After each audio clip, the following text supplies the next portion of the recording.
Hello, Dr. King. I am Susie Velasquez, And I am Miguel Ibanez. and we are going to talk about the different stages of mitosis.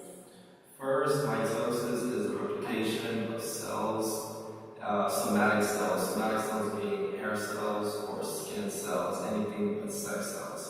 But before mitosis actually takes place, the cell has to go through interphase. In interphase, the cell grows and duplicates DNA, so there's enough DNA and enough chromosomes so each of the cells, each of the daughter cells can have enough information, chromosomes, to be able to form any other kind of cell that's needed. And the first stage of mitosis is prophase. In prophase, the nuclear envelope breaks off, and these are centrosomes. This is the centromere, and this is your chromatids. The chromosomes were coiled into A tighter space. Normally, before this, the chromosomes are actually a lot more lengthened, so they're shortened and coiled down into an actual X chromosome shape. And over here, it is the early mitotic spindle.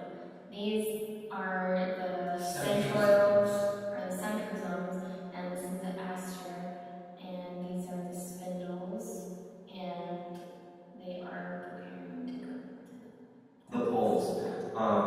Like she said, the centrosomes are moving to the poles of the cell. That's what makes this phase unique, because the centrosomes haven't yet reached the poles of the cell, yet they're still moving over there, forming a mitotic spindle.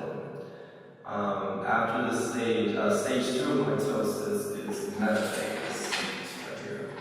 In metaphase, the centroids, or the centrosomes, are already at the end of the poles, and the chromosomes align in the middle, which is the metaphase plate. And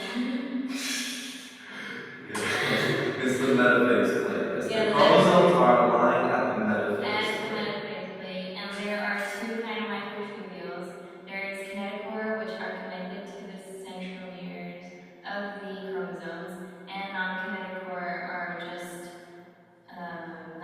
they're not connected to anything. They're just for stabilization of the cell. Yes, and as well, the aster has completely formed, all of the spindle has formed, and like she said earlier, the centrosomes are finally at each of the poles of the cell. Stage 3 of mitosis is anaphase. And in anaphase, the kinetochore microtubules finally split the chromosomes to two sister chromatids, while the non-kinetochore microtubules are lengthening the cell so the cell can divide into two cells. And in stage 4 of mitosis is telophase. And in telophase, the new nuclei is forming with the new chromosomes, so that each of the cells is pretty much duplicated from the first cell. Also, there's microfilaments that's actually forming a cleavage furrow that's it's actually dividing the whole cell.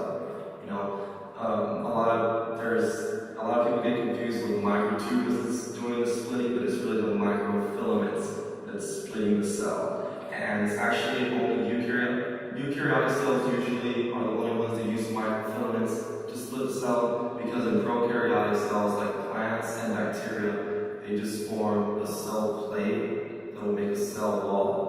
But what makes an animal so unique in cell division is that the actual cell gets turned into two cells, because the microfilaments split the cell into two.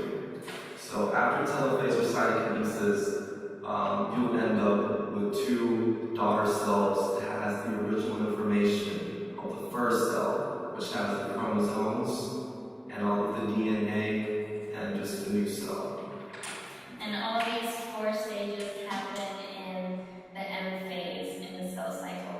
The G1 is where the cell grows, and the S phase is where the DNA synthase, Replication of DNA. and then G2 is Mitosis. Thank you, Dr. Ken.